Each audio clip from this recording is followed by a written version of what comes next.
ఉండాల్సి, రెండిట్లో పెరగాలి బ్యాలెన్స్. మరి దేవుని దయ అలాగ వస్తుంది, మనుషుల దయ ఎలా వస్తుంది? ఇప్పుడు దేవుని జ్ఞానం ఎలాగ వస్తుందంటే సామెతలో చక్కని మాట, భయభక్తులు కలిగి ఉండడం తెలివికి జ్ఞానమునకు మూలం అసలు క్రీస్తు. జ్ఞాన నిధి. ఉదాహరణకు మనం అభ్యసవార్తలు చూస్తాం, లోకంలో ఉన్నటువంటి జ్ఞానులని చెప్పబడే వాళ్ళందరూ కూడా క్రీస్తు ఈయనే జ్ఞాని పుట్టాడు అని ఏం చేసేవాళ్ళు అంటే బంగారం, సాంబ్రాణి, 3 వస్తువులు ఇచ్చేదిగా ఓడ తీసుకొచ్చి మేము కాదండి జ్ఞానులను, అసలు జ్ఞాని ఈయన అని చెప్పి స్తుతించి ప్రార్థించి వెళ్ళిపోతాం. అలాగనే శాపాదేశకు రాను ఈమె మన నోవాహు ఉన్నాడు కదా, నోవాహు యొక్క బిడ్డలు, ఇద్దరు బిడ్డలు ఉంటారు, షేము హాము. వాళ్ళ సంతతి విగ్రహారాధులుగా మార్చబడి, అయితే ఆమె దేవుని జ్ఞానాన్ని విని ఎక్కడికి వచ్చింది? సొలొమోను దేవుని మాటలు వినడానికి ఒంటెల మీద బంగారం, గంధపు చెక్కలు, రత్నములు ఇవన్నీ తీసుకుని వచ్చి ఆమె సొలొమోను కీర్తి వినడమే కాకుండా ఇస్లాంలో వారున్న దేశంలో, దక్షిణ భారతదేశంలో తూర్పు ప్రాంతంలో బాగా నలుమూల వ్యాపించినప్పుడు అసలు ఏదో చూద్దామని పరిగెత్తుకుంటూ వస్తే దేవుని మాటలు ఆమె ఏం చేసిందంటే పరిశోధన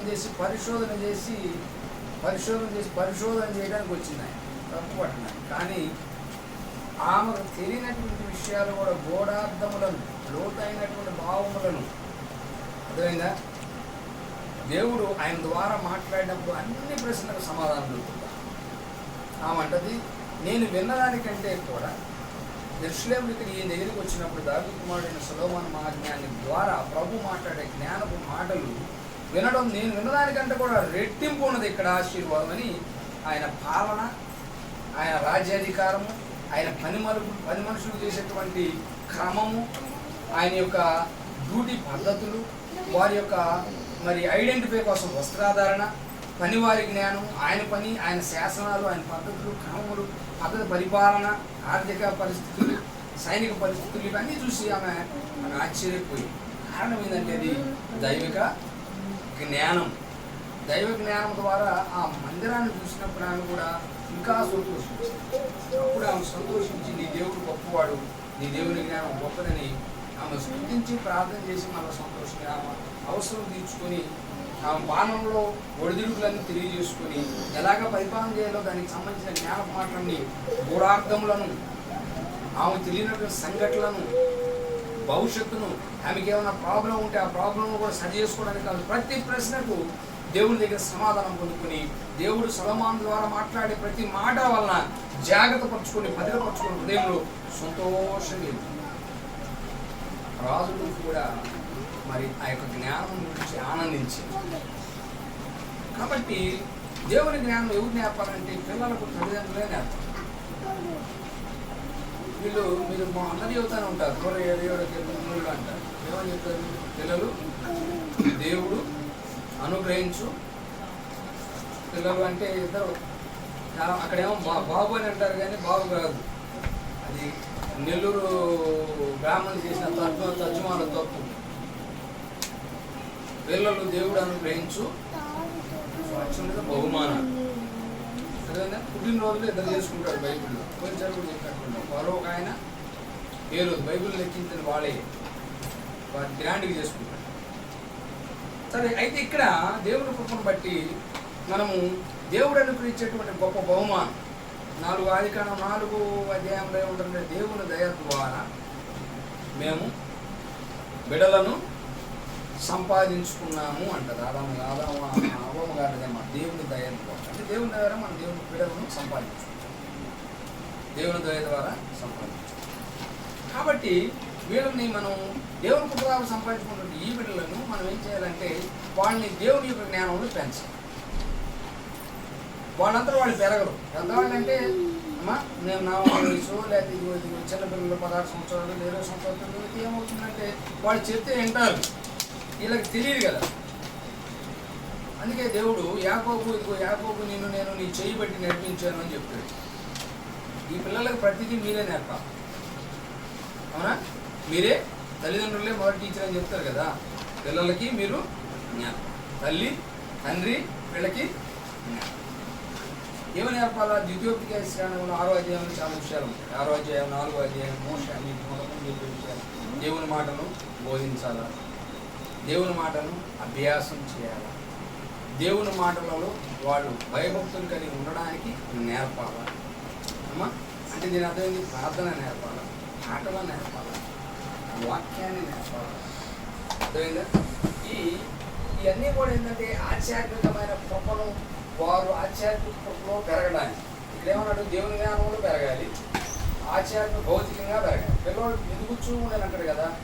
శారీరక బలం కావాలంటే పిల్లలకి ఏం చెప్తారు? నెయ్యి, మాల్ట్, పాలు, పెరుగు, భౌతికమైనటువంటి బలం. పిల్లలు పెరిగే కొద్ది మంచి మంచి ఫుడ్, ప్రోటీన్ ఫుడ్స్ అని తెచ్చి పెడతారు కదా, ఐరన్. వాళ్ళకి ఏం కావాలో అవన్నీ పెట్టినట్టు భౌతికంగా పిల్లల్ని ఎట్లా పెంచుతారో ఆధ్యాత్మికంగా కూడా పెంచాలి. భౌతికంగా మనం పిల్లలు స్టెప్ బై స్టెప్ పాలు పిల్లలకి సిర్లాక్ మొదటి నెలకి, 2వ నెలకి, 6వ నెలకి, 10వ నెలకి, 2 సంవత్సరాల సిర్లాక్ మొత్తం మారిపోద్ది కదా ఫుడ్.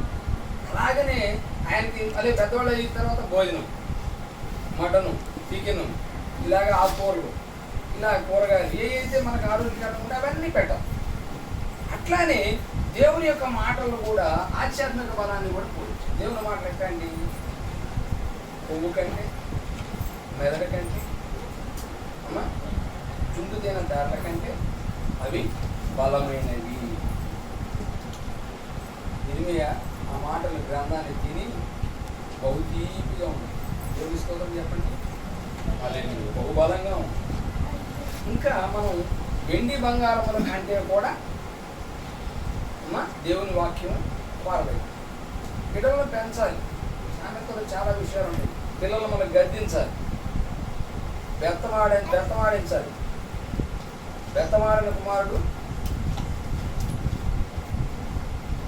ఏమవుతాడు? ఈరోజు అవుతాడు బుద్ధి ఏమిడో బెత్తమాడాలి. రెండోది పిల్లల్ని తీతు అని చెప్పాడు, తిమోతికి చెప్తాడు. ఏమని చెప్పాడు తెలుసా?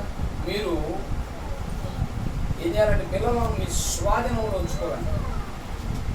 దేవుని స్తోత్రం చెప్పండి. హల్లెలూయా. స్వాధీనం అంటే తనమని కాదు, ప్రేమపూర్వకం. పిల్లలు మనం ఏ విధంగా వాళ్ళకి చెప్పగలుగుతామో ఆ విధంగా చెప్పి మన స్వాధీనంలో ఉంచుకోవాలి. వాళ్ళకి తగ్గిన పరిమాణం చొప్పున వాళ్ళ జ్ఞానాన్ని బట్టి మనల్ని. అలాగే పిల్లలకు కావాల్సినటువంటి ఆస్తులు కూడా మనం ఇవ్వాలి. కొరింథీ సంఘాన్ని పౌలు చెప్తాడు, కొంత ఆస్తి వాళ్ళకి స్వాచ్యాన్ని మనం అందించాలి. లేవియా కాండాల్లో మనం చదివితే అబ్రహాం కాడి నుంచి యాకోబు, ఇస్సాకు కాడి నుంచి యాకోబు బిడ్డలకు వచ్చేదకే అందరికి ఆస్తులు పంచుతా వస్తాయి. తల్లిదండ్రులు పిత్రార్జితము ఎవరికి ఇవ్వాలా? నాకు కాదు ఇచ్చేది. ఎవరికి ఇస్తారు? మీ పిల్లలకే కదా. ఎవరికి? పిల్లలకి తల్లిదండ్రులు ఆడుకుంటారు. ఎవరైనా బిడ్డలను కన్నప్పుడు తప్పనిసరిగా వాళ్ళకి మనం స్వాచ్యాన్ని కొంత సంపాదించి ఇవ్వాలి, ఖచ్చితంగా ఇవ్వాలి. రెండోది పిల్లలకు ఏం చేయాలా? ఎఫెసీ పత్రికలో చెప్పినట్టు 6లో ఉంటుంది, 4 శిక్షణ, దేవుని శిక్షణలోను దేవుని బోధలోను ప్రేమతో పెంచాలి, గందరగోళంతో కాదు. శిక్షణ అంటేనేమో తరగతులు శిక్షించడం కాదు, తండ్రి అంటే మరి భయంకరవంతం కాదు. శిక్షణ అంటే తరగతులు. వాళ్ళకి ఎట్ట చెప్పాలో జాగ్రత్తగా క్రికెట్ చేస్తూ జాగ్రత్తగా చెప్పుకుంటూ పెంచాలి. రెండోది బోధించాలి. వాడికి ఎట్ట చెప్పాలో ఆ పరిధిలో పిల్లలకి ఎట్లా అర్థమవుతుందో బోధించాలి. మూడోది ప్రేమతో, ఎట్లా కోపమును రేపకుండా స్పష్టంగా ఉంటుంది. అక్కడ పిల్లలకి కోపం రాకూడదు. ఇప్పుడు ఎదురు తిరిగాడు, పెద్ద అయిన తర్వాత అసలు కోపం రాకుండా ప్రేమపూర్వకంగా ఇలాగా పెంచుకుంటూ పోవాలి. వాళ్ళని ఆరాధనలో చేర్చాలి పిల్లలు. అందుకే సండే స్కూల్ పిల్లలు ఎందుకన్నానంటే సామెతలు ఎక్కువ చక్కని మాట ఏమంటాడంటే వాళ్ళు దేవుని ఎందుకు త్రోవలో నడిచిన వాళ్ళు, పెద్ద అయిన వాడు, దేవుని వాక్యంలో పెరిగిన వాడు, పెద్ద అయిన వాడు. సో అలాగే దాని అర్థం ఏంటంటే దేవుళ్ళలో ఉన్న ప్రతి వాడు కూడా బైబిల్లో మనం ఎక్కడ చూసినా కూడా ఆశీర్వాదాన్ని కట్టలేయాలి కానీ వాళ్ళు దరిద్రులు అయితే. కాబట్టి వాళ్ళు నడవలసిన త్రోవలు వాళ్ళకి మనం తల్లిదండ్రులే నేర్పాలి. ఇప్పుడు వాళ్ళకి తెలియదు, ఇద్దరు నేర్పాలి. ఇప్పుడు నీ మీద భారం వేయడానికి లేదు, అలాగనే నువ్వు అబ్బాయి మీద భారం వేయడానికి లేదు. ఇద్దరు కూర్చోబెట్టి చక్కగా బిడ్డలకి ఇది హితోపదేశం చేయాలి. మంచి బోధ నేర్పాలి, పిచ్చి బోధ బోధ మంచి బోధ నేర్పాలి. దేవుని స్తోత్రం చెప్పండి, హల్లెలూయా చెప్పండి, హల్లెలూయా. మంచి బోధ, పిచ్చి బోధ కాదు, మంచి బోధ వారికి నేర్పాలి. రెండోది, అలాగే నేర్పడం వలన వాళ్ళు మీకు పెద్ద అయిన తర్వాత ఈ మాట చదవండి. సామెతలు ఒకసారి నాకు జ్ఞాపకం 17 ఒకసారి 17 సామెతలు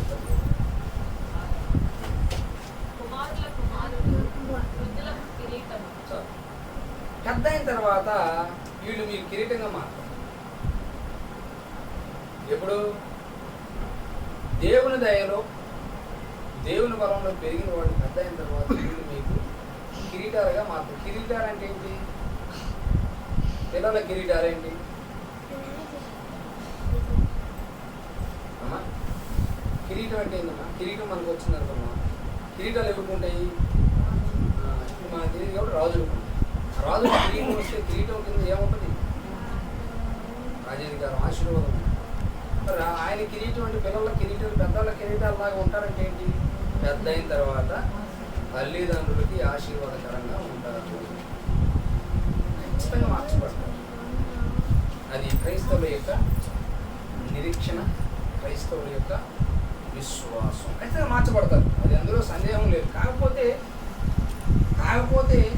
మనం ప్రార్థన చేస్తూ ఉన్నప్పుడు ఒక్కోసారి మరి యోగు గారికి వచ్చినటువంటి సమస్య రావచ్చు, విశ్వాస పరీక్ష రావచ్చు. అబ్రహాంకి వచ్చినట్టు విశ్వాస పరీక్ష ఖచ్చితంగా బిడ్డలు మార్చుకోవాలి. వాళ్ళని దేవుడు ఆశీర్వాదాన్ని కూడా కత్తలుగా చేస్తాడు. దేవుని స్తోత్రం చెప్పండి, హల్లెలూయా. ఎందుకంటే వాళ్ళు దేవుని బిడ్డలు, వాళ్ళు ప్రభువులు పెరుగుతూ ఉంటారు కదా, వాళ్ళు ప్రభువులు పెరుగుతూ ఉంటారు. దేవుని యొక్క దయ, మనుషుల దయలో వాళ్ళు పెరుగుతారు. ఎప్పుడంటే దేవుని మాట విన్నప్పుడు మాత్రమే, దేవుళ్ళు పెరిగినప్పుడు మాత్రమే. అంటే బయటలో మనం హిందువులని తీసుకే ప్రార్థన చేసినప్పుడు మన తండ్రి యొక్క బోధ విన్నప్పుడు అక్కడ రాజ్యంలో ఉన్న వాళ్ళ యొక్క దయలు కూడా పొందుతాం. కేగే అనేటువంటి ప్రధాన అధికారి, రాణిగా ఆమెను తయారు చేయడానికి ఉంచబడినటువంటి అధికారి, ఆయన దయ కూడా, రాజుల దయ పొందుకుంది, మనుషుల దయ. ఇవన్నీ ఎప్పుడు వచ్చినాయి? ముద్దాకాయ ఆయన దేవుని మాటలు, ముద్దాకాయ యొక్క తండ్రి మాటల యందు లోబడి నిలబడటం వలన, వాళ్ళు బోధించిన బోధ వలన, ఆ దయ వలన నెత్తి మీదకి ఏమొచ్చింది? ఇతను గారు కూడా అంటాడు కదా, 65 ఈ సంవత్సరం దయా కిరీటము వచ్చును. దయా కిరీటం కింద ఆశీర్వాదాలు ఉన్నాయి. మీకు కిరీటాలుగా మార్చబడతారు రేపు పొద్దున పెద్దోళ్ళైనప్పుడు. ఇవి పడకూడదు. పెద్దవాళ్ళు వచ్చిన తర్వాత వాళ్ళ పిల్లలను గనులుగా చేస్తాడు దేవుడు. కాబట్టి ఆశ్చర్యకంగా బలం పొందుకో. బలం మనం వాళ్ళని పెంచాలి అంటే ప్రభువులోనే పెంచాలి, ప్రభువులోనే ఉంచాలి. అది ఎప్పుడు పెద్దవాడైనా తొలగిపోడు. అయితే తొలిగిపోయి నీ పని అయిపోయింది అని అనుకోకూడదు, కంటిన్యూగా ప్రార్థన చేస్తూనే ఉండాలి. ఎందుకని? వాళ్ళు స్థిరపట్టాలి. దేవా నీకు అప్పచెప్పామని మనం సండే స్కూల్ తీసుకెళ్ళాం, ప్రార్థన తీసుకెళ్ళామని చెప్పేసి ఇక మనం అటు వదలకూడదు.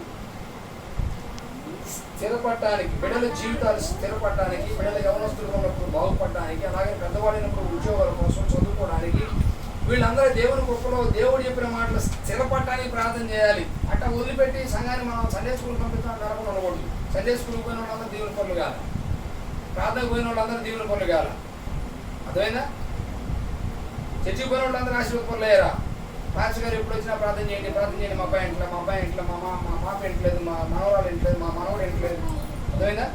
ఇలాగ మనం పోయిన కాడ నుంచి మా బాబాయ్ ఇంట్లేదు, మా తాతయ్య ఇంట్లేదు, అయ్యా ప్రార్థన చేయండి, అందరి విషయాలు చెప్తూ ఉంటారు. కారణం ఏంటి తెలుసా? వీళ్ళు ప్రార్థన పోయేవాళ్ళకి ఆశీర్వాదం వచ్చింది అనుకుంటారు. ఇంటికి రాగానే స్థిరపడటానికి బిడ్డల ఆశీర్వాదం, బిడ్డలు బాగా దేవునికి లోబడి స్థిరపడటానికి గంట ప్రార్థన చేయాలి. ఎందుకంటే అన్ని దేవుళ్ళలోనే సమస్తం సాధ్యం ఉంటాయి. కాబట్టి మనం ప్రభువులు ఆయన బ్రతకడానికి దేవుని కార్యాలు ఎందుకంటే దేవుని బిడ్డలే కదా వీళ్ళు.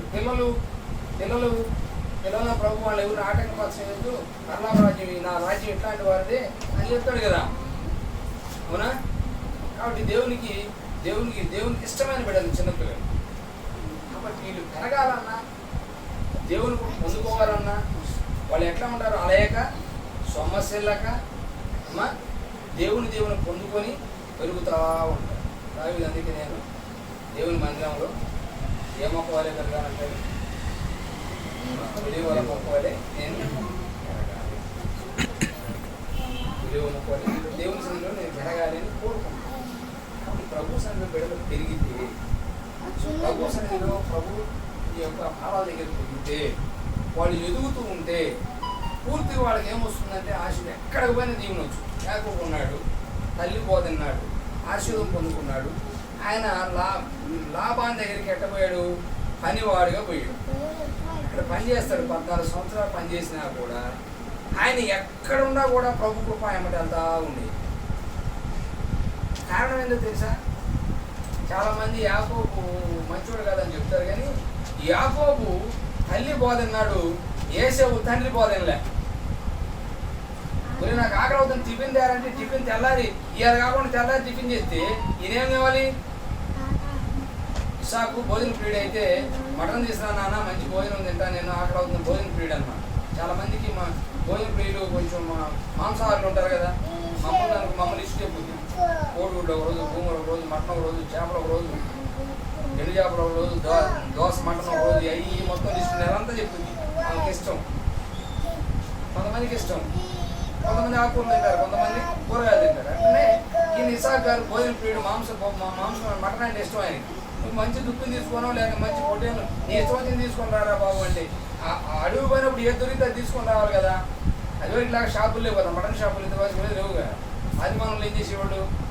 విలంబులు తీసుకొని పోయి అడవ పోయి దాన్ని కొట్టుకొని వచ్చి తినేవాడు, అది ఫ్రీగా. ఇప్పుడు మనం డబ్బులు పెట్టి కొంటున్నాంలే కదా. నువ్వు వేటకు పోరాలంటే పెద్ద దుప్పే రావాలని చెప్పి తెల్లారిందా కూర్చున్నాడు ఆయన. ఇక్కడ పొట్టేళ్ళు చూసి శుభ్రంగా యాకో వాళ్ళ నాన్న ఆకలి తెచ్చడానికి వాళ్ళ అమ్మగారు గమనించింది. శుభ్రంగా పొట్టేళ్ళు వచ్చాక అమ్మగారు చికెన్ పలావ్ బిర్యానీ చేసి పెట్టారు, హాయిగా జాయింట్ చేసి పెట్టారు, హాయిగా తిన్నాడు, దీవించేసి. తొందరపడ్డవాడికి దీవి ఉంటుంది, యథానాయలకు ఆశీర్వాదం ఉంటుంది. ఆ చూద్దాంలే మా నాన్న నేను పోయిన తర్వాత వండి పెడదామని నేను తిన్నాడు. 3 పూటలు తిని కొనుక్కున్నాడు, హాయిగా నిద్ర కూడా లేచాడు. అబ్బాయి నాన్నలు ఏంటి ఇంకే ఆయన ఆశీర్వదించాడు, తిన్నాడు, తృప్తిగా సంతోషించాడు, తండ్రిని సన్మానించాడు, హాయిగా తల్లి చెప్పిన బోధిని హాయిగా ఆశీర్వాదం పొందుకున్న తర్వాత ఏమైంది? అన్ని దీవెనలు పొందుకున్నాడు.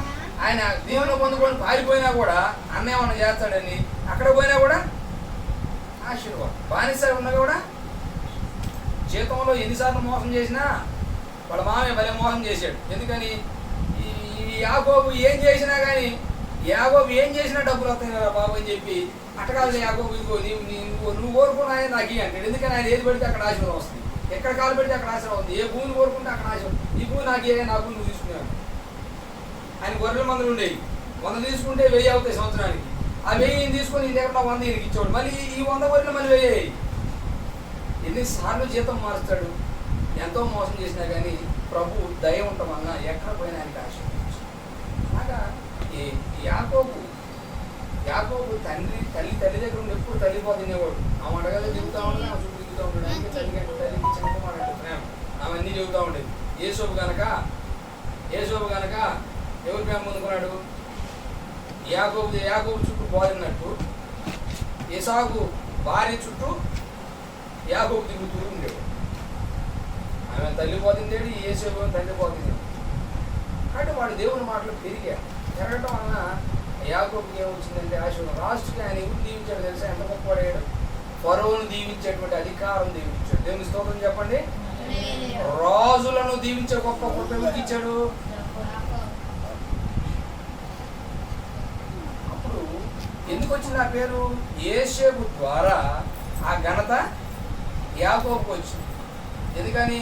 అయ్యో ఈయన తండ్రి గారు యేసేపుని బలి పెంచాడు, దేవుని కృపలో బలి పెరిగాడు. కాబట్టి యేసేపు ద్వారానే ఈ యొక్క ఈజిప్ట్ దేశానికి ఎంత గొప్ప పేరు వచ్చింది, ఆయన తండ్రి ఎంత గొప్పవాడు. పోయిన కాలంలో దేవుని పొందుకున్నాడు. కాబట్టి ఎవరో ఏమవుతారు పెద్ద అయిన తర్వాత తల్లిదండ్రులకి కిరీటాలు అవుతారంటే వాడు గనులయ్యి, కిరీటం అంటే ఘనతమ్మ, అంతే కదా, కిరీటం అంటే ఘనతగా, అంతేనా. దాని కింద చాలా బలం ఉంటుంది, దాని కింద సైన్యం ఉంటుంది, కిరీటం కింద చాలా ఆస్తులు ఉంటాయి, రాసులు ఉంటాయి, బంగారం ఉంటాయి, వజ్రాలు ఉంటాయి, వజ్రాలు ఉంటాయి, అన్నీ ఉంటాయి. అధికారం కిరీటం అంటే. ఇప్పుడు రోజుల్లో సింహాసనం, ముఖ్యమంత్రి గారి సింహాసనం, ప్రధానమంత్రి గారి సింహాసనం, అమెరికా సింహాసనం, కుర్చీలు, పోస్టులు, ఈ రోజుల్లో పోస్టులు, ఆ రోజు కిరీటాలు. కాబట్టి అప్పుడు యేసేపుకి ఎంత ఘనత ఎక్కడి నుంచి వచ్చింది అంటే ఆయన తండ్రి మాటలు విన్నాడు, యాకోబు తల్లి మాటలు విన్నాడు. తొందరపడి ఎటుపైన వాళ్ళ ఆశీర్వాదాలు పొందుకున్నారు, ఎటుపైన దేవుని పొందుకున్నారు. ఎందుకనంటే దేవుని బలం అట్టండి. చిన్నవాడైనటువంటి దావీదు కూడా అంటాడు, నేను కాదండి, నా తరఫున సహాయం చేసే ఆయన దేవుడు. దేవుని స్తోత్రం చెప్పండి. హల్లెలూయా. యాకోబు పోయినా, యేసోబు పోయినా, ఎస్తేరమ్మ పోయినా, ఎవరు పోయినా దేవుని మాట్లాడిన ప్రతి బిడ్డలు ఎవరైనా సరే, బైబిల్లో మీరు ఎవరు తీసుకున్నా కూడా సంసోనైనా దేవుని బలం చేత అభిషేకం ద్వారా గొప్ప బలవంతుడు. భౌతికమైన బలం కూడా వచ్చు, దేవుని బలం ఇస్తాడు దేవుడు. వాళ్ళు ఎప్పుడు అలసట ఉండదు, వారికి ఎప్పుడు సమస్యలు, ఎప్పుడు బహు బలంగా ఉంటారు.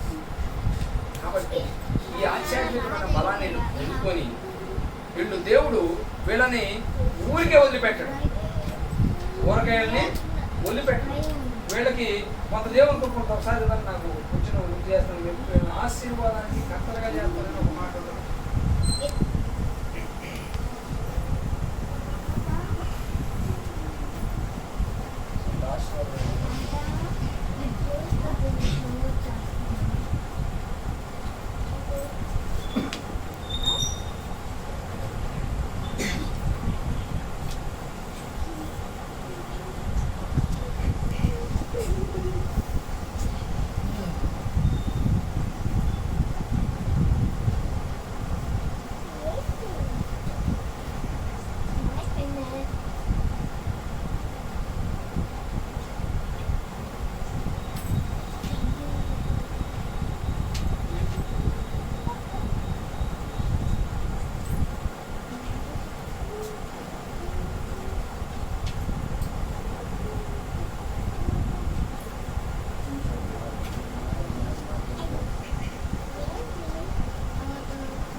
మంచి వాడు అంటే ఎవరు? మంచి సమరుడు ఎవరు? యేసు ప్రభు. కాబట్టి ఆయన ఏం చేస్తాడు? తమ బిడ్డలకి, ప్రభు సన్నిలో ఉన్నవారికి వాళ్ళు ఏం చేస్తారు? ఆస్తికి కర్తలుగా చేస్తారు. కాబట్టి దీవెన, దీని అర్థం ఏంటంటే ఆ దీవెన పనులుగా వాళ్ళని. అంత గొప్పది అనేది ఎక్కడ వస్తుందంటే క్రీస్తు. మరి మా క్రీస్తు ఎలాగ తండ్రి యొక్క సహవాసంలో పెరిగాడు, అలాగే ఎర్నెస్ట్ పాల్ను కూడా మీరు ఏం చేయాలంటే దేవుని సన్నిధిలో మీరు పెంచాలి. ఆయన ఎదిగే కొన్ని దేవుని మాటలు చెప్పుకుంటూ పోవాలి. అప్పుడు వాడు పెద్దవాళ్ళైనా దాని నుంచి తొలగిపోరు. ఎందుకంటే వాళ్ళు పెద్దవాళ్ళు అయినప్పటికీ కూడా దేవుని వాక్యాన్ని బట్టి వాళ్ళ జీవితాలను సరి చేసుకుంటారు. కాబట్టే వాళ్ళు దీవెన పరులుగా అవుతారు. యాకోబు తర్వాత తిరిగి రిటర్న్ అయినప్పుడు తల్లి మాటని తల్లి చెప్పిన మాట ప్రభువా ఇది కూడా దోషంగా ఉంది, అన్నకేమన్నా ప్రాబ్లం వచ్చిందో, నేను పొరపాటు చేసానేమో అని చెప్పి అయినా కూడా ప్రార్థన చేసినప్పుడు దేవుడు గొప్ప ఆశీర్వాదం ఇస్తాడు. ఏమని ఇస్తాడు? ఇశ్రాయేలు అనేటువంటి ఆశీర్వాదాన్ని ఇస్తాడు. అది దేవుని కుప్పలో పెరగడం వల్ల వచ్చేటువంటి గొప్ప. కూర్చొని ప్రార్థన చేస్తాడు. తన తండ్రి ఇస్సాకు యొక్క ప్రార్థన పడదు, రేపకముల యొక్క ప్రార్థన పడదు. వాళ్ళ బోధల్లో ఆయన ప్రార్థన చేసినప్పుడు ఈరోజు ఇశ్రాయేలీయులు అంటే ఎవరంటే ఎవరైతే మారు మనసు పొంది బాప్తిసం తీసుకుంటారో, పేరు మార్చుకుంటారో వాళ్ళే మార్పు జరగటం. అంతే. దేవుని బిడ్డగా మార్పు జరిగిన ప్రతి వాళ్ళు కూడా ఇశ్రాయేలీయులే.